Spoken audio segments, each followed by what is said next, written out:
Galactic Council baffled by human ability to thrive in any gravity. Something is wrong with the humans. The alarm did not give anyone a warning. It simply screamed. At 3:47 station time, Velkara Orbital Research Station lurched as its gravity field spiked from 2.4 standard units to 3.6 in under 4 seconds. Every non-human crew member on the main deck hit the floor without ceremony. Bones were not built for this. Muscles had never been trained for this. 17 alien researchers from 3 different species went down like cut strings, pinned flat by a force their bodies had no answer for. Station Chief Gorith, senior Vrethian administrator and 20-year veteran of deep space research operations, found himself pressed against his console with his ribcage compressing around every breath. His vision blurred at the edges. He tried to call out to his crew. His voice came out as barely a whisper. Through narrowed eyes, through the spots that were starting to appear at the corners of his sight, he watched the monitoring feeds. And then he saw them. The humans were still standing. Commander Owen Clark was at the far end of the main corridor. Both hands locked onto a heavy equipment crate that the surge had sent sliding toward the ventilation grate. His jaw was tight. His boots were planted wide on the floor. His arms were working. He shoved the crate back, locked it into place with a clamp he pulled from his belt, and turned around to look at the down Vrethian researchers with an expression that was calm and focused and entirely unbothered by the fact that the room weighed nearly half again more than it should. He walked toward them. Not slowly, not with visible effort. He walked the way a person walks when they have somewhere to be. Gorith could not raise his own arm above his shoulder. Owen Clark was walking. "Stay down," Owen said to the researchers, crouching beside the nearest one and checking her pulse at the neck with practiced fingers. "The system will normalize. Try to breathe from your lower chest." His voice was even. His hands were steady. He checked the next researcher, then the next, then stood and moved to the monitoring panel on the wall, reading the field output readings with one hand while his other rested on the shoulder of a young Grivari technician who was trying and failing to pull himself upright. "Stay," Owen said to the technician, not unkindly. "You will hurt yourself." Down the corridor, something was happening that Gorith would struggles in the days that followed to describe in scientific language. Engineer Cole Ward was on his back beneath an open hull panel in the secondary maintenance passage. He had opened that panel before the surge. He had been working on a vibrating connector joint that had been flagging minor alerts for 2 days. A job that kept getting pushed back because there was always something more urgent.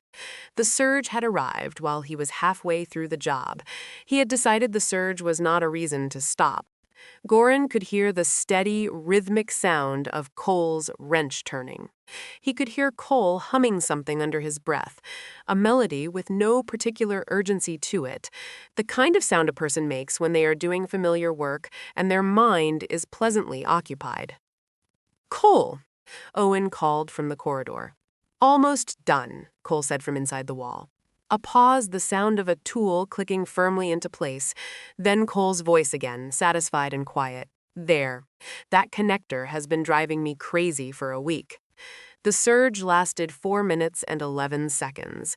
When it ended and the field dropped back to 2.4 standard units, the non-human crew began the slow process of getting off the floor. It was not a quick process. Several researchers needed help standing. 3 had minor injuries from the impact of going down. The station's medical alert system was chiming in 4 different compartments. Medical Officer Nina Ford was already moving through the corridor before most of the Vrethian crew had fully recovered. She had come out of the secondary lab where she had been working during the surge, and she had come out walking, not stumbling, not pressing herself against walls for support. She moved from person to person with the brisk, unhurried efficiency of someone who has a job to do and knows exactly how to do it. A scanner in one hand, a question already forming for each patient before she reached them. "How is your head? Any ringing?" Can you follow my finger? She did not look strained. She did not look like someone who had just spent 4 minutes being crushed by a gravity field far beyond what her species was supposed to be able to tolerate. She looked like someone who was 40 minutes into a morning shift and had plenty of fuel left. Gorin pulled himself upright against his console and held on. His legs were shaking.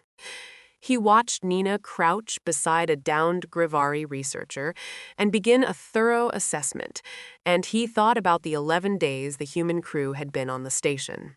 11 days of politely declining the low-gravity safety modules.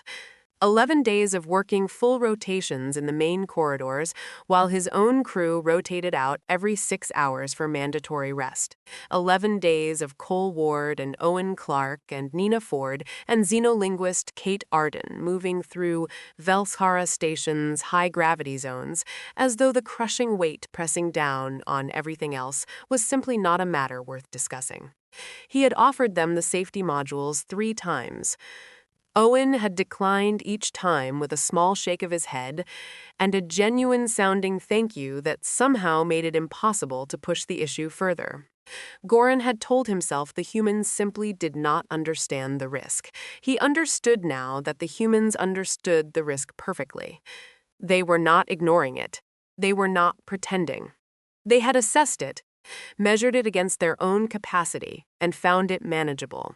That was all. That was the entire explanation. It did not make him feel better. He found Kate Arden in the secondary lab doorway, where she had appeared sometime in the last few minutes, holding 2 cups of something warm from the station's food processor. She was looking at the corridor scene with a calm that matched her colleagues exactly. And when the nearest Vrethian researcher, still sitting on the floor and looking pale, met her eyes, Kate crossed to her and sat down on the floor beside her, cross-legged, and offered her one of the cups. "You okay?" Kate asked. The researcher did not answer. Kate nodded and waited, holding the cup steady. Gorin went to his private terminal. His hands were still trembling slightly. Though he had no intention of noting that in any document, he opened a new incident file. He classified it as Priority 1. He began to type. He wrote about the gravity surge. He wrote about the field spike to 3. 6 standard units. He wrote about the duration, the cause as identified by the station's automated sensors, the extent of crew injuries sustained during the event. He wrote about the evacuation procedures followed by his non-human crew, and noted that those procedures had been executed correctly given the speed of the event. Then he wrote about the humans. He tried to do this accurately in the flat and neutral language that incident reports required. He wrote that the human team had remained mobile and functional throughout the full duration of the surge event. He wrote that engineering specialist Cole Ward had continued and completed a maintenance procedure during the event without interruption. He wrote that Commander Clark had secured loose equipment and conducted primary medical assessments on down crew while the event was still active. He wrote that Medical Officer Ford had begun full triage of injured personnel before the field had fully normalized. He stopped, reread what he had written. He added one more line, and it was not in the neutral language of incident reports. It was in the plain language of a person who had run out of official vocabulary for what he had seen.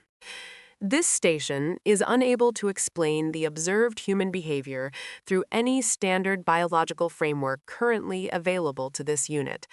Escalation to the Galactic Council Science Division is strongly recommended. He assigned it the highest possible flag designation, Tier 1 Biological Anomaly. In 34 years of service, he had never used that flag. He had not expected to ever use it for something that was not an outbreak or a structural catastrophe. He sent the report. Down in the main corridor, Owen had come back from settling the last of the injured Vrethian researchers in the medical bay. He stopped at the wall display near the corridor junction and checked the outgoing transmission log out of habit, the way commanders do. He saw the flag designation on Gorin's report. He read the classification. His expression did not change in any particular way, but he stood there for a few extra seconds. Cole appeared beside him, toolkit repacked and hanging from his shoulder, the connector job finished. "Tier 1, Cole said, reading the display. "Tier 1, Owen said. "Cole thought about this because of the surge, because of us," Owen said. A pause settled between them, easy and without weight. "Huh," Cole said. "Yeah," Owen said. They stood there together a moment longer, looking at nothing in particular. Then Owen pushed off from the wall and headed back to the control deck. There was still 6 hours left in the rotation, and a 3.6-unit gravity surge was not a reason to fall behind on the work schedule. Across the galaxy, on 17 council desks, a notification landed quietly in the incoming file queue. None of those 17 desks had ever received a Tier 1 biological anomaly flag before. Every single one of them opened it within the hour. The council convenes. The Galactic Council chambers on Ethan Prime smelled like cool stone and filtered air. The gravity here was a precise and comfortable 0.74 standard units, light enough that most delegates arrived at sessions with their joints feeling loose and their breathing feeling easy. A subtle but genuine physical relief that had made Ethan Prime the preferred location for council proceedings for 200 years. Every species that sat in these chambers felt slightly better here than they did at home. It was by design, a place where everyone could think clearly. Dr. Lena Graves sat at the human delegation table, her documents in order, and waited. She had read Gorin's incident report twice on the transit flight from the Arden. She had also read the 37 follow-up documents that various council science officials had attached to it over the 6 days since its submission. Some of those documents were long. Some of them used terminology that Lena, despite 2 doctorates and 15 years working in xenobiology and interspecies relations, had looked up twice. They were written by very intelligent people who were clearly struggling with what they had seen. The short version of all 37 documents could be summed up in 4 words. We cannot explain this. The chamber filled over the following 30 minutes. Delegates from 12 species took their assigned seats. Advisors, researchers, and scientific attachés arranged themselves on the tiered benches behind the main delegate positions. The Vrethian bloc arrived as a group, Gorin among them, stepping carefully in the low gravity that his body found almost disorienting after years at Velkara. He found Lena's eyes across the chamber when he sat down. She gave him a small, measured nod. He looked away first. Council Chair Venra opened the session at the scheduled time. The purpose of this session, Venra said, is to review the biological incident filed from Velkara Station 11 days ago and to seek from the human delegation a clear account of the events described therein. The Council thanks the human delegation for responding promptly to this summons. Lena inclined her head. The Council's primary line of inquiry, Venra continued, concerns the possibility that the human crew members at Velkara were in possession of undisclosed technological assistance during the gravity surge event. Specifically, there is a formal motion before this body that human work in EVA suits may contain gravitational dampening technology not included in the equipment manifest submitted at the start of the joint research rotation. This would constitute a breach of Joint Operations Protocol. The room settled.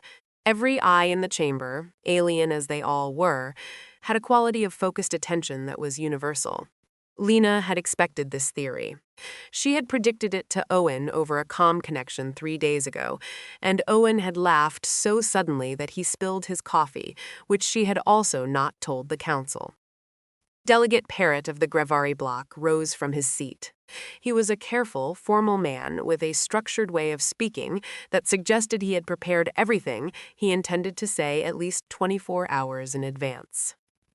The Grivari delegation formally requests, Parrot said, that all personal equipment worn or carried by the human crew during the Velkara rotation be surrendered immediately for full technical examination by the Council Science Division. We have specific concerns regarding the structural composition of the inner suit linings, the boot sole architecture, and any embedded systems in the crew's standard-issue wrist panels. The human delegation has no objection, Lena said. This was clearly not what Parrot had prepared for. He paused mid-breath, reformatted his response, and continued. We would also request access to any personal medical devices carried by the crew during the rotation. Also no objection, Lena said. However, in the interest of saving this council a considerable amount of time, I would like to offer an alternative, a physical demonstration. If the Council is willing to observe it, I believe it will answer the technology question more directly and efficiently than a technical examination. Venra looked at her with the guarded curiosity of someone who has seen many things in a long career and was not sure what category this would fall into. What kind of demonstration? Lena stood up from her chair. She removed her jacket. She laid it flat on the table, smoothed it once, and stepped around to the open floor space in front of the delegation table. She was wearing a plain, long-sleeved shirt underneath. No panels, no embedded framework, no wiring of any kind, the kind of shirt available in any market on any human station or colony for approximately 4 credits. I would like to note for the record, she said, addressing the full chamber, that we are currently at 0.74 standard gravity units. Earth standard surface gravity is 1 units. I am at this moment standing in a room that is measurably lighter than the world I was born on. She dropped to the floor and completed 40 push-ups. She did not rush them. She kept a clean, even pace, the kind that suggests a person who has done this enough times that they are no longer counting. She stood back up without pausing. The chamber was absolutely still. If my clothing contained gravitational dampening technology, she said, walking back to the table, I would have left it with my jacket. I did not because there is nothing to leave. She picked up her jacket and put it back on. What you saw Cole Ward and Commander Clark do at Velkara Station, they did with nothing but their bodies. The same bodies every human being has had for approximately 200,000 years. The silence stretched. Someone in the Cathali section shifted in their seat, and the small sound was audible across the entire chamber. Delegate Parrot opened his mouth. He closed it. He seemed to be reorganizing a great deal of prepared material and finding that none of it quite applied anymore. One of the Thune delegates, a soft-featured observer named Rao, who had been assigned to watch the session and file notes, was writing very quickly in his personal log. He had been writing continuously since Lena removed her jacket. The Grivari delegation, Parrot said eventually, in a quieter voice than before, requests permission to conduct a full biological examination of a human volunteer. We want to understand the physiological basis for the observations reported at Velkara. A complete physical assessment. Bone density, muscular mapping, neurological response, metabolic profiling. Lena looked down the table to her left. Medical Officer Nina Ford was sitting 2 seats away in her standard crew uniform, with the patient expression of someone who had been expecting this exact request for several days and had already decided her answer. Dr. Ford, Lena said. Ready, Nina said. The examination took place in the Council Medical Facility on the lower level of the complex. The lead physician was older, a Grivari comparative biologist who had spent 60 years studying sapient life in all its documented forms, had written the Council's standard reference text on organic resilience thresholds and was widely considered the finest working xenobiologist in the known galactic community. He began the examination at the 3rd hour of the session. He finished 5 hours and 12 minutes later. In those 5 hours, Older conducted bone density scans, detailed muscle fiber mapping, cardiovascular stress profiling, respiratory efficiency testing, neurological response measurement across 17 separate stimuli, full metabolic rate analysis, and an extended assessment on the Council's precision resistance measurement platform, which was designed to find the upper limit of a subject's physical output and had successfully found that upper limit for every sapient species previously tested. When Older instructed Nina to engage with the resistance platform at full exertion, she worked through the complete protocol at an output level that maxed the device's upper scale. When she finished, she looked at the readout and asked if there was a harder setting. Older checked. There was not. The device had been built to accommodate every known sapient species at their peak performance. It had never run out of room before. He made a note of this in the careful, even handwriting he used when the situation was too significant for shortcuts. Nina, for her part, was pleasant throughout the entire examination. She answered every question directly and honestly. She completed every physical test without complaint. When Older explained what a particular measurement device was testing, she asked intelligent follow-up questions that suggested she was genuinely interested in the methodology. At one point during a rest interval between two of the more demanding tests, she offered to share the snack she had brought in her pocket. Older declined, but he found the offer oddly humanizing in a way that he noted privately and did not include in his formal report. When the examination concluded, Older dismissed his junior physicians and research aides and sat alone in the analysis room for 19 minutes. His tablet was on the desk in front of him. The data was compiled and clear. The numbers said what they said. He read them twice more, not because he doubted them, but because he was the kind of person who believed that facts of this magnitude deserved to be read carefully before they were presented to anyone. Then he called his team back in and told them to begin preparing the formal report. He went back into the main examination room. Nina was sitting on the edge of the table reading something on her personal device and eating the snack from her pocket. "Dr. Ford," he said. "Yes," she said. "Is this level of physical conditioning typical for humans, or are you specifically selected for high-performance deployment?" Nina thought about this with the honest attention of someone who took medical questions seriously. "Pretty typical," she said. "I keep up with my training, but I'm nothing special. There are people back home who would find those resistance tests genuinely easy. I have a friend who runs 50 kilometers every weekend as a hobby, and my older brother, who has never once voluntarily gone to a gym in his life, once carried a full-size refrigerator up 3 flights of stairs by himself because the delivery people didn't show up." Older looked at her steadily. "He complained about his back for a week," Nina added, "but he did it." Older returned to his analysis room. Upstairs, the main chamber had moved into a waiting recess. Lena sat at the delegation table with a cup of tea and checked her messages. One was from Owen, sent from the Arden. "What did they find?" it said. She typed back, "Apparently us." A pause then. "Tell them we come in peace." She looked at the message for a moment. She did not quite smile, but it was close.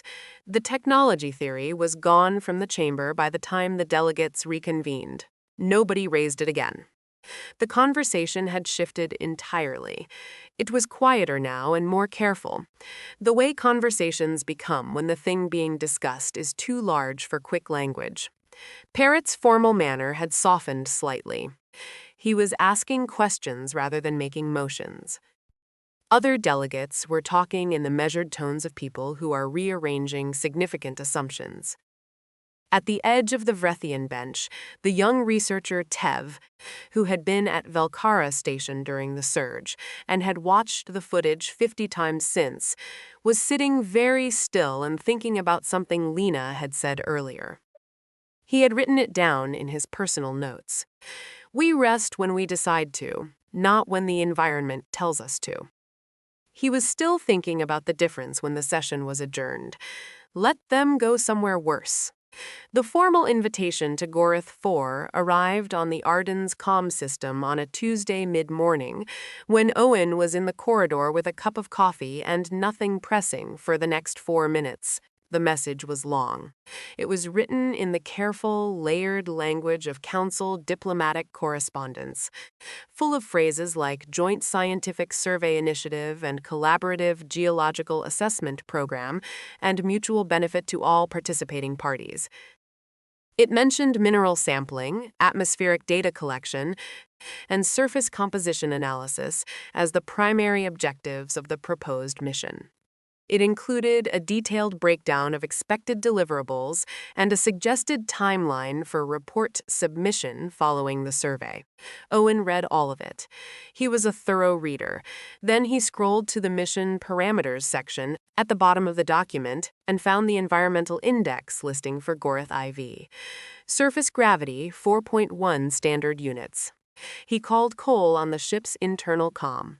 Gorith Phi, Owen said. The mining world, Cole said. There was the background sound of him working on something. They want a surface survey team. How deep is the gravity?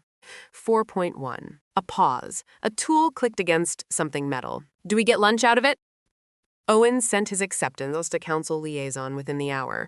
In the message, he confirmed the 4-person team composition and politely asked whether meal provisions would be available on site or whether the team should bring their own supplies.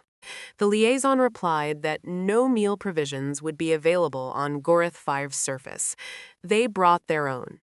The observation team that would be accompanying the mission consisted of 9 individuals from the Vrethian and Grevari delegations.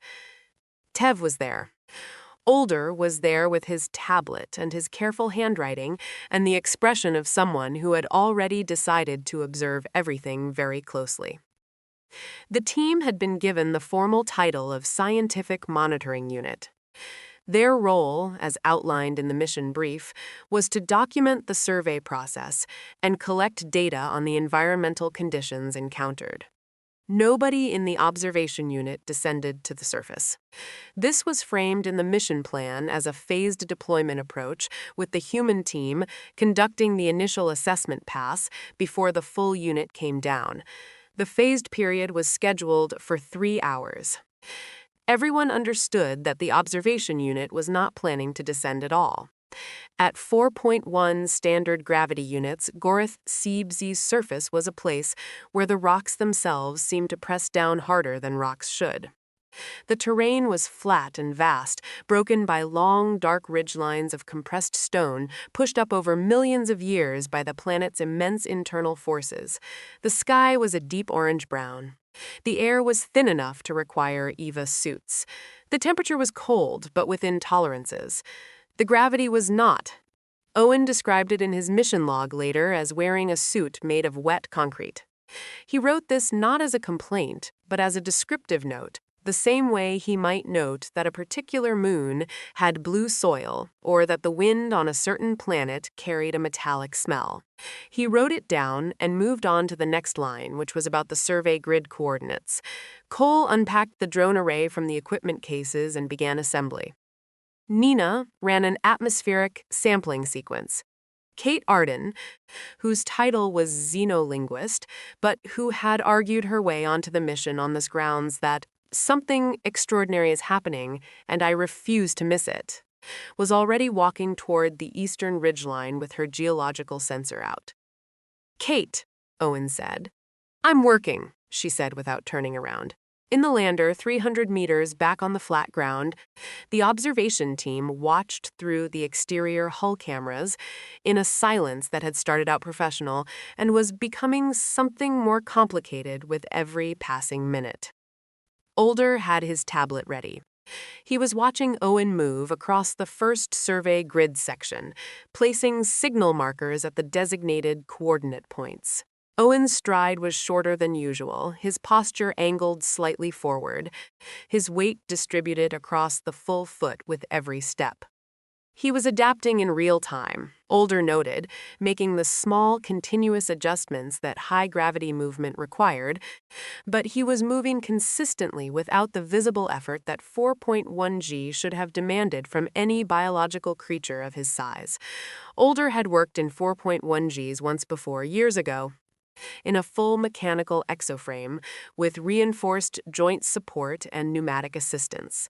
He had lasted 38 minutes before requesting extraction. He had not been able to raise his arms fully for 2 days afterward. Owen Clark was placing metal survey markers into compressed stone ground with his bare hands. At the 35-minute mark, Cole finished assembling the drone array and began the calibration sequence. The high gravity was throwing off the launch angle projections significantly, and each recalibration required him to kneel at ground level and make manual adjustments to the trajectory software. He did this 3 times, each time kneeling, adjusting, standing, testing the output data, then kneeling again. He did not rush. He did not appear frustrated. He worked through it with the patient efficiency of someone who has encountered obstacles in their work many times and has long since decided that obstacles are just part of the process. When the drones finally lifted and began their survey sweep, Cole sat back on his heels and watched them go for about 15 seconds, confirming their pattern was correct. Then he stood, dusted off his knees, and told Owen the drone array was running clean. Tev was watching Cole from the camera feed. He had watched the entire calibration process without speaking. He was thinking about the 3 separate times Cole had gone all the way to the ground and back up in 4.1G without any visible acknowledgement that this was difficult. Not a pause between movements, not an adjustment to his breathing that showed on the external suit monitors. At the 1-hour mark, Kate and Cole were at the eastern ridgeline. The drone data had flagged a subsurface anomaly 60 meters into the rock formation, and Kate had declared this the most interesting thing she had seen since arriving in the system. She was working her geological sensor across the base of the ridge, while Cole checked the signal drone he had sent into the crevice formation above. Kate started climbing. Not the crevice, the ridge itself.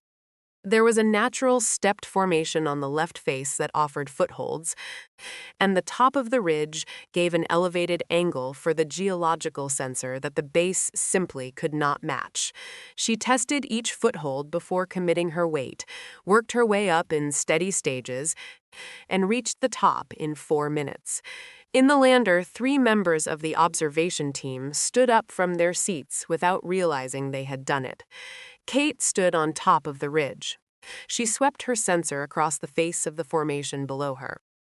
She looked out at the landscape, the flat orange-brown plain and the distant ridge lines, and the drones running their silent patterns overhead against the deep sky, and she did something that nobody in the lander expected.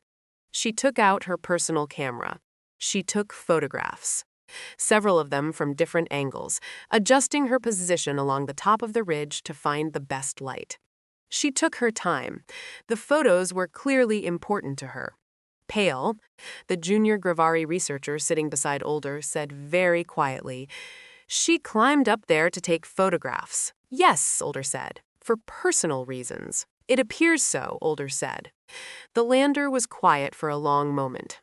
At the 90-minute mark, Nina finished her atmospheric assessment, transmitted the compiled data to the lander on the standard feed, packed her sampling equipment, and sat down on a flat section of rock to eat lunch. There was no other way to describe it.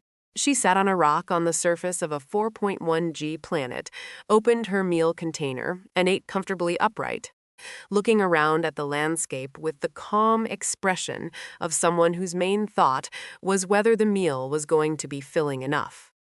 She pulled a small paper notebook from her kit bag. She opened it and began to write. The observation unit watched a human being eat lunch and take personal notes on the surface of a world where no biological creature had ever voluntarily spent more than 2 hours. The silence in the lander had long since passed the point where anyone felt the need to try to break it. At the 2-hour mark, Owen reached the second survey anchor position. The distance from the first anchor was approximately 70 meters. He looked at his mission timer, checked the coordinate data on his wrist panel, and started moving faster. He jogged. His arms came up.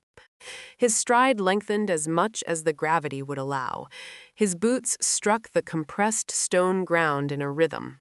He ran 70 meters across a planet that, by every established biological model, should have made walking a serious physical challenge for his species. He reached the second anchor point. He planted the marker. He made a note. He checked his timer. He kept moving. In the lander, Older's writing hand had stopped. The stylus was resting on his tablet. He was watching Owen run on the camera feed with the expression of a man who has devoted his life to understanding living things and has just encountered something that sits entirely outside every framework he built that understanding on. Tev was beside him. Tev had not spoken for almost 30 minutes. He was watching the feed with the careful attention of someone who knows they are seeing something they need to understand properly before they try to put words to it.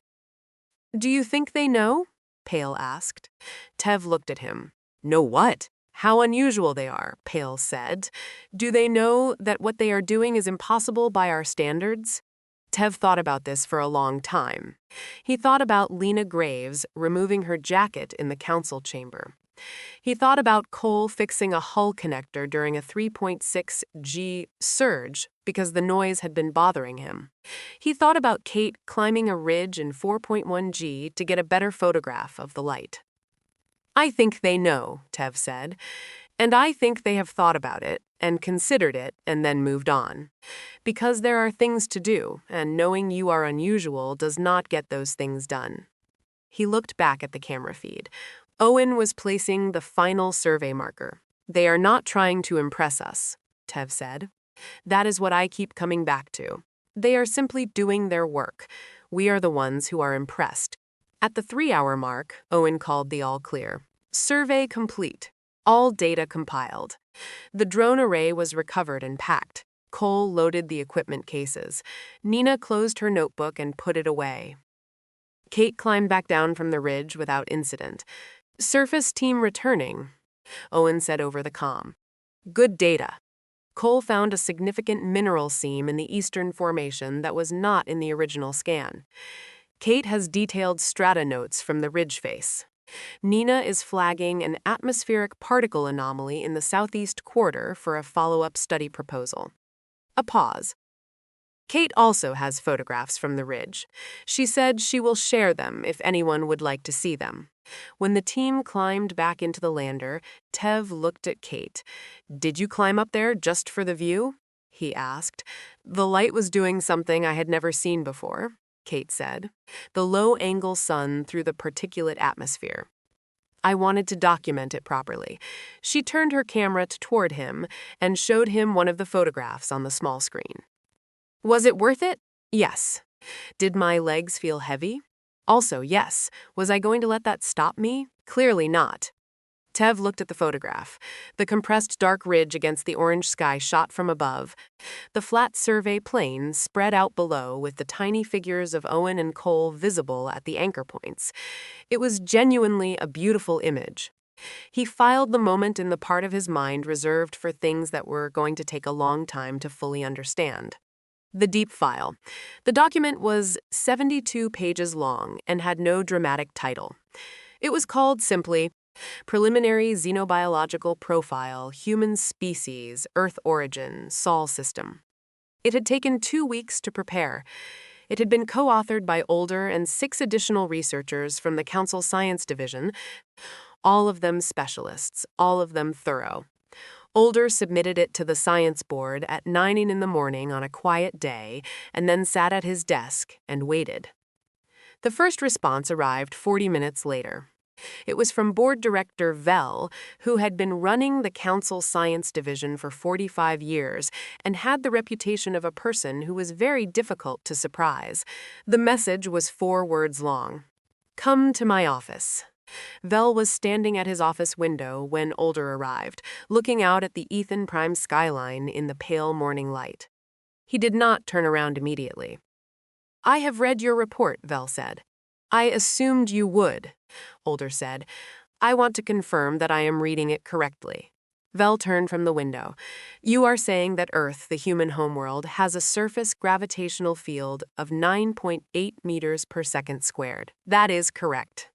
And that this gravitational field, in combination with a dense reactive oxygen atmosphere, a surface temperature range exceeding 100 degrees of variance within a single planetary year, active tectonic instability producing regular catastrophic geological events, and a documented history of at least 5 separate mass extinction events, creates an environment that, according to the Standard Council biological models, should be, and I am quoting your report directly here, inconsistent with the long-term development of complex sapient life. That is what the standard models predict," Older said. "Yes, and yet," Vel said, "and yet Vel moved to his desk and sat down. He picked up the report and held it the way you hold something that has done something to you. "Tell me about the evolutionary section," he said. "Walk me through it." "Humans are descended from prey animals," Older said. "In the early period of their species' existence, they were not the dominant predators of their environment. They were smaller and physically weaker than many of the creatures that shared their world. They were hunted. For millions of years, they occupied a position in their ecosystem that most species would find extremely discouraging." Vel stared at him. "They were hunted by creatures significantly larger and faster than themselves," Older said. "They survived this period not through physical dominance, but through a combination of endurance, collective cooperation, and the development of tools. Their physiological response to this long period of pressure was to develop traits optimized for sustained output rather than peak explosive performance. Their cardiovascular architecture is built for endurance. They possess a thermoregulation system, specifically an extensive network of sweat glands, that allows them to maintain physical activity in heat conditions that would incapacitate most comparable species. Their bone density is among the highest documented for any sapient species of their body mass. They evolved to run away from things that were trying to catch them," Vel said. "Specifically, they evolved to outrun those things over very long distances," Older said. "Their pursuit endurance, their capacity to maintain a chase or a flight over hours, is documented in the report and is, I can say without exaggeration, unlike anything the Council database currently contains." Vel put the report down. He picked it up again. "The section on exercise," he said. "Yes, they do this voluntarily. Regularly," Older said. "Many humans engage in deliberate physical self-stress every single day. It is a widespread cultural practice. They call it exercise, and they do it for health, for personal achievement, for recreational enjoyment, and in many cases because their bodies have adapted to expect it and feel unwell without it." Vel was very still. "They have competitive events," Older continued, "dedicated entirely to measuring and celebrating human physical capacity. These events attract millions of participants and hundreds of millions of observers every year. Some of these events involve running over 40 kilometers in a continuous effort. Some involve swimming across open ocean passages of significant length. The most extreme documented events involve running over 100 kilometers through desert terrain or climbing mountains at altitudes where oxygen levels are low enough to cause physiological distress in most other sapient species. These events are voluntary," Vel said, "entirely. No compensation is required. In many cases, participants pay significant sums of money in order to be allowed to enter." Older paused. "The cultural framework around these activities treats them not as acts of survival or desperation, but as personal achievements worthy of celebration and respect. The humans who complete extreme endurance events are regarded by their society the way other cultures regard great scientists or artists." Vel put his head in one hand. "There is a specific anecdote in the report. Older said, that I want to highlight because I believe it communicates something important that the data alone does not fully convey. He opened his copy of the report to the relevant page. During a cultural briefing session conducted by our xenolinguist Kate Arden for the Thun liaison RAL, she described a historical individual named Park Jong-soo, who, in the early period of human planetary expansion, completed a 42 kilometers endurance race on Mars, Mars being the fourth planet in the Sol system, Vel said. Gravity at 0.38 standard units, very thin atmosphere requiring supplementary oxygen equipment, surface temperature ranging from extreme cold to moderate cold depending on local conditions, not a forgiving environment. And this person chose to hold a race there. A race took place there, yes, Older said. This individual had registered to participate months in advance. On the day of the race, a significant atmospheric dust storm developed. The storm reduced visibility to near zero and required additional respiratory management from all participants. The race committee offered cancellation as an option. Vel looked at him. Park Jong-soo completed the race, Older said, in the storm. His stated reason, as recorded by Kate Arden, was that he had already paid the registration fee and had completed the training program, and he was not going to let a dust storm make that preparation meaningless. Vel did not speak for a very long time. Aboard the Arden, at roughly the same hour that Vel was sitting in silence with a report that had changed his understanding of what a living thing could be, Kate was in the crew lounge across from Ral, who had come for a second cultural briefing session with a fresh notebook and more questions than the first session had generated. Kate liked these sessions. She liked Ral. She liked the way he leaned forward when she talked, the way his writing never stopped during the parts he found most important, the way he asked follow-up questions that showed he had genuinely processed what she said, rather than simply waited for her to finish speaking. She talked about the mountains. She talked about the tradition, centuries old and still very much alive, of climbing Earth's highest peaks, not for any material benefit, not as a strategic objective, for the experience of having stood at the highest point available and seen what could be seen from there, for the difficulty of getting there, for the earned quality of the view. They climb knowing it is difficult, Ral said. They climb because it is difficult, Kate said. The difficulty is the point.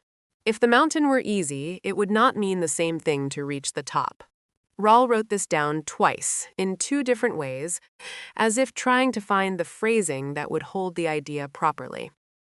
She talked about free diving, the practice of descending into deep ocean water on a single held breath, going to depths where the water pressure compressed the human body, where the light disappeared, and the world went dark and quiet and enormous, and then returning to the surface. Not with equipment that made it safe, just with lungs and nerve and a decision to go further than the previous time. The purpose, Ral said carefully, is not to gather information or to achieve a specific practical outcome. The purpose is to go there, Kate said, to be in that place, to know that you went. Ral wrote steadily. He asked, after a while, about the cultural attitude toward failure. What happened when a human attempted something difficult and did not succeed? Kate thought about this. They try again, she said, usually, or they try something slightly different. Failure is treated as information most of the time. It tells you what did not work, which means next time you know to do something else. She paused. There are some people who give up after a failure, of course, but giving up is not respected, culturally speaking. The person who fails and tries again is considered more admirable than the person who never tried. You have a word for it, Ral said. Several, Kate said. Perseverance, resilience, grit. We use all of them as compliments. Ral looked at his notes. He looked at the pages he had filled in this session alone, added to the pages from the last one, added to his observations from Gorith IV and the council chambers. He had been a cultural liaison for 22 years. He had conducted detailed briefings on 14 different species. He had never come close to filling this many pages in 2 sessions. He had one more question. He asked it carefully because he wanted to get it right. When humans encounter a situation that is harder than expected, he said, "What is the first thing they do?" Kate considered this honestly. "Assess," she said. "Figure out what exactly is hard about it and why. Then decide on an approach. Then start. And if the approach does not work, pick another one," Kate said. "Keep going. And if there are no good approaches?" Kate looked at him for a moment. "Then you make one," she said. "That is basically the entire history of our species." Rao put his pen down. He looked at his notes. He looked at Kate. "Thank you," he said. And he meant it the way you mean it when something has genuinely changed the way you see things. Back in the science division, Vel submitted his formal memo to the full council that afternoon. The memo recommended immediate reclassification of humanity's biological designation. He had checked the council's complete taxonomy system before writing it, searching for any existing category that might fit. He had checked twice. Nothing fit. He created a new category. He called it Extreme Environment Native Uncontrolled Variants. He spent 20 minutes on the formal definition, making sure every word was accurate and precise. At the end of the definition, in the notes field where supplementary specifications were recorded, he added a single line that was not in the formal language of taxonomy documents. Upper variance boundary undetermined. He filed it, closed his terminal, and sat very still for a few minutes in the quiet office. Then he did what researchers do when they have encountered something that genuinely changes the field. He opened a new document and started writing. New weight. Admiral Dean Harrow was not by nature a man who stood at windows. He was practical in the way that long service produces practicality. He drank his coffee while it was still warm, answered his messages in the order they arrived, kept a desk that had nothing on it that did not belong there. He had commanded 7 ships, overseen 3 planetary survey operations, and sat through enough official council proceedings to know that the most important moments in diplomacy usually felt like paperwork from the inside. He was standing at the window of the Human Delegation Office on Ethan Prime, looking out at the council complex in the early morning light because he thought better when he could see open space. That was the whole reason. Lena came in with 2 cups of coffee. She set one within his reach and took her own to her chair without asking if he wanted it. She had worked with Dean for 9 years. She knew when he was thinking and when he was ready to talk, and she knew the difference. The morning light on Ethan Prime was pale and slightly blue-edged, very different from Earth's. He had never gotten used to it. He did not mind not getting used to it. "Session starts in an hour," Lena said. "I know," Dean said. She did not say anything else for a while. She reviewed her notes. He looked out the window. The morning passed around them quietly. 40 years, Dean said eventually. Lena looked up. 40 years in this council as a provisional member, he said. 40 years of being observed and evaluated and assessed against standards designed for species that evolved somewhere easier than we did. He turned from the window. "Today they decide what to do about us. Does that concern you?" Lena asked.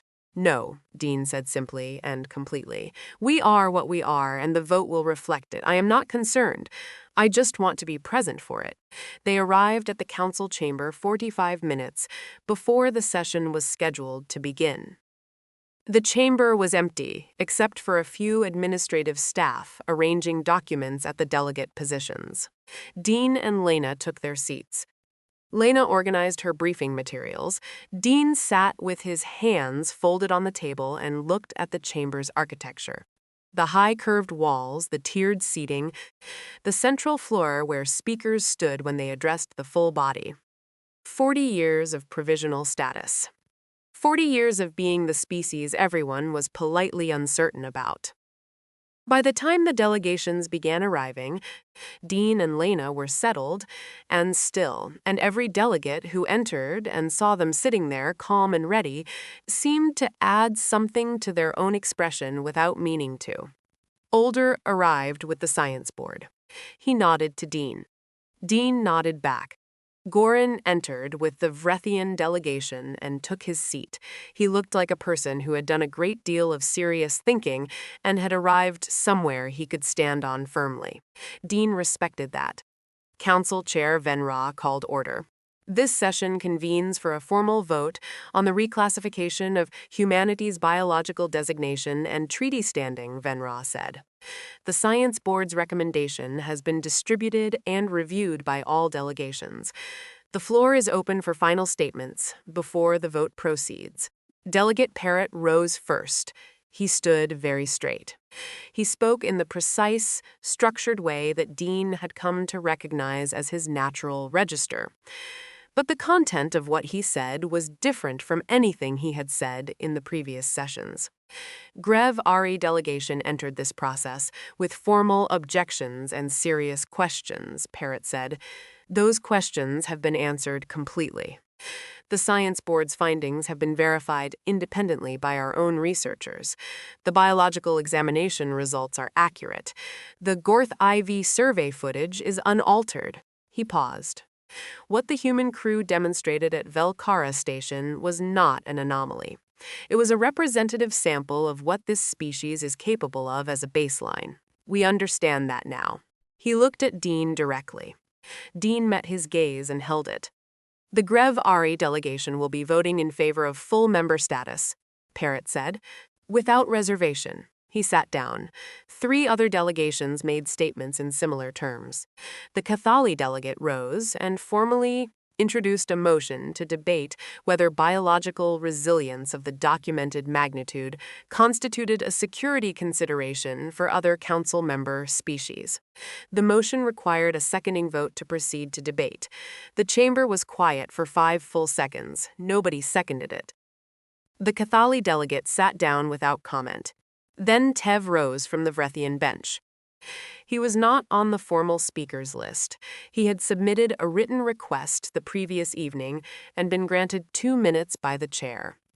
He stood in the open floor space with his notes in one hand, and then he put the notes on the nearest desk because he did not need them. I was on the lander at Gorith 4, he said. I watched for 3 hours through the external cameras while the human team conducted their survey on the surface. I did not go to the surface. 4.1 standard gravity units is beyond my biological tolerance. It is beyond the tolerance of every other species in this chamber. The humans went down, completed their work, and came back with geological data, atmospheric readings, and personal photographs of a landscape they found beautiful. The chamber was completely silent. Something I want to say that is not in the Science Board's report, because the report is a scientific document, and what I want to say is not scientific, Tev said. It is personal. During the 3 hours I watched that survey, the human team did not behave as though they were enduring something terrible. They did not behave as though they were surviving. They were working. Gorith Ive's surface was simply a location where a job needed doing, and they were the people who were doing it. He paused. I have spent several weeks thinking about what that means, about what it is like to move through the world with that relationship to difficulty. I have thought about it from a biological perspective and from a cultural one, and I keep arriving at the same conclusion. His voice was even and clear. The humans are not unusual because their bodies are strong, though their bodies are strong. They are unusual because of the way they think about hardship. Hardship for them is not an obstacle between them and the work. Hardship is the texture of the work. It is simply what things feel like when you are doing them, and you proceed regardless. He looked at Dean and Lena. I filed my report from Gorith 4, he said. I am glad I was there. I am glad I watched. He sat down. The vote proceeded. Full member status, 17 votes in favor, 0 against, 0 abstentions. Category 1 Resilient Species Designation, the first in recorded council history. 16 in favor, 1 Cathali abstention. Supplementary authorization for human crew to volunteer for high-risk environmental operations across all council jurisdictions. The motion proposed by Gorin unanimous. Every hand in the chamber rose, including the Cathali. Venra recorded the results. This council formally elevates humanity to full member status. The supplementary designations are adopted. The resolutions carry. No applause. Protocol did not include it. But something moved through the chamber in the moment after the final declaration. A collective easing. The particular quality of air in a room where something that has been long approaching has finally, cleanly arrived. Lena shook Dean's hand. Dean nodded once, deeply and quietly satisfied. He finished the coffee he had been nursing since the session began. It was cold. He did not mind at all. Outside in the corridor afterward, Alder found Dean walking toward the transit point alone. "Admiral," he said. "Dr." Dean said. He stopped. "I want to ask you something personal," Alder said, "not for any report." "Go ahead," Dean said. "When I examined Dr. Ford, her metrics required me to extend my measurement scales in 11 of 14 categories," Alder said. "She told me she was average for her species by physical standards." "Was that accurate?" "More or less," Dean said. "Nina trains consistently. She is in good condition, but she is not exceptional among humans. She is solidly middle of the range." Alder looked at him steadily. "The upper range," he said. "The ones your species would consider exceptional. What are they like?" Dean considered this for a moment. He thought about people he had served alongside over 30 years of command. He thought about a communications officer on his second ship, who ran 50 kilometers every weekend without fail, who had once told him that the first 30 were practice, and the last 20 were the actual run. He thought about a crew chief who had worked a 40-hour continuous repair shift following a catastrophic systems failure, had eaten a full meal when the immediate crisis was resolved, and had then gone back for another 8 hours because the job was not yet done to his satisfaction. He thought about Cold War, lying on his back under a hull panel during a 3.6 G gravity surge, tightening a connector that had been bothering him for a week. "The exceptional ones," Dean said, "are the people that the rest of us look at and ask ourselves, what is the actual difference between them and me, and then decide to find out." Alder looked at him for a long moment. He did not write anything down. He simply nodded slowly, the nod of a person who has received an answer they are going to be thinking about for a very long time. They went their separate ways. Aboard the Arden, the news arrived mid-morning. Cole was in the cargo bay, working through a thruster calibration sequence in the section where the artificial gravity ran slightly uneven. 1.2 standard units on the port side and 0.9 on the starboard. He had noticed this on his first day aboard and had quietly adjusted his work positioning so that he was always on the heavier side because his body worked better under consistent resistance. The notification came through his wrist panel. He glanced at it, read the summary. Full membership granted.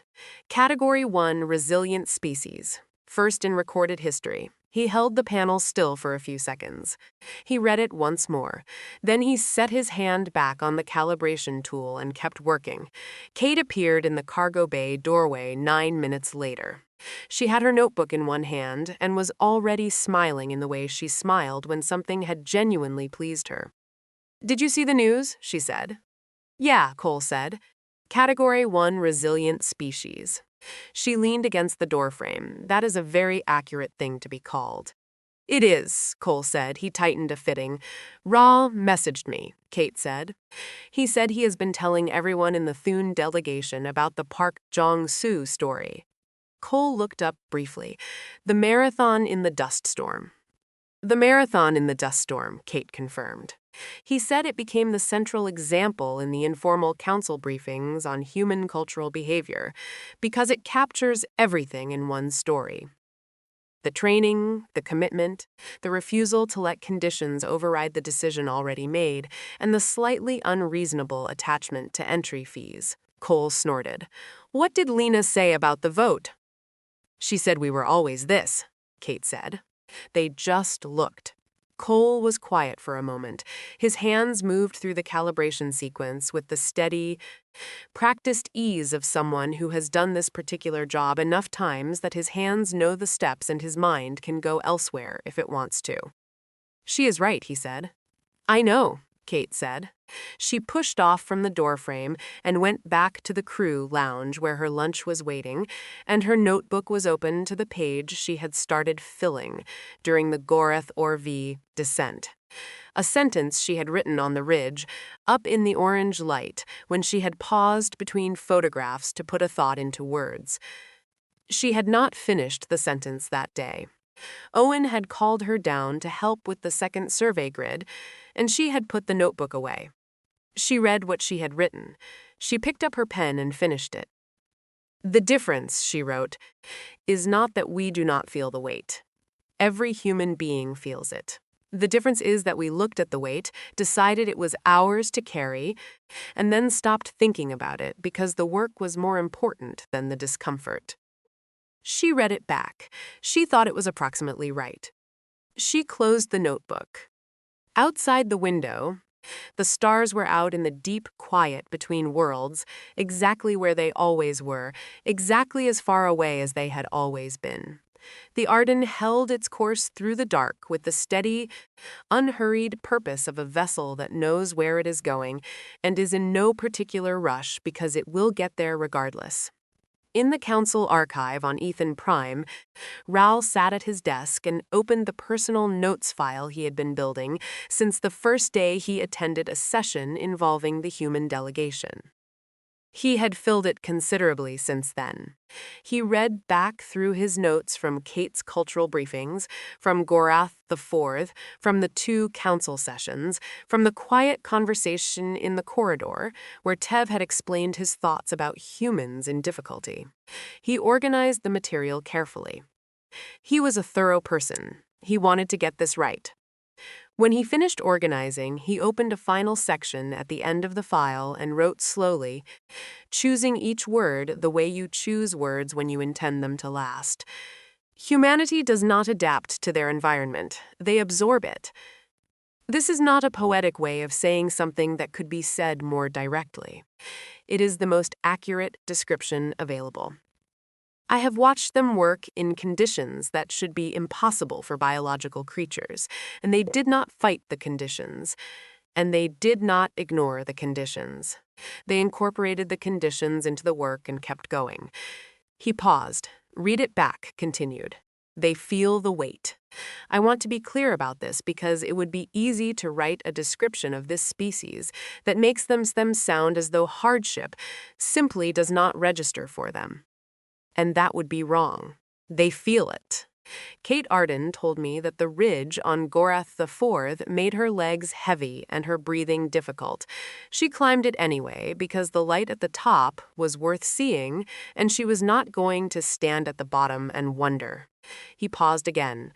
I have been a cultural liaison for 22 years. I have studied 14 sapient species in depth. I have never encountered a species whose fundamental stance toward the world is as consistent as theirs. The stance is this. This is difficult, and I am going to do it. Not as a boast, not as a performance, as a simple statement of intention that requires no justification. He read the paragraphs through. He added a final one. Take note of them not as a warning, but as a wonder. These are the people you want beside you when the universe stops being cooperative, not because they will not feel the difficulty. They will feel it, but they will feel it and they will nod and they will say nothing dramatic, and then they will get on with the work. They were always this. They were always going to be this. 40 years of provisional status and 17 votes in a council chamber have not changed one thing about what they are, and nothing else will either. The galaxy finally looked directly at them today. He saved the file. He sat back in his chair. Outside his window, Ethan Prime's pale blue light was moving toward late afternoon, softening toward the warmer tones of evening. Somewhere above in the orbital lanes, a human ship was docked, and the crew was working because that was what they did and would keep doing. Regardless of what any vote said or did not say, regardless of what any council decided or failed to decide. The vote had not made them anything they were not already. It had only given the rest of the galaxy the right vocabulary to describe what had always been true. Dean Harrow stood on the steps of the council complex in the cooling afternoon air and looked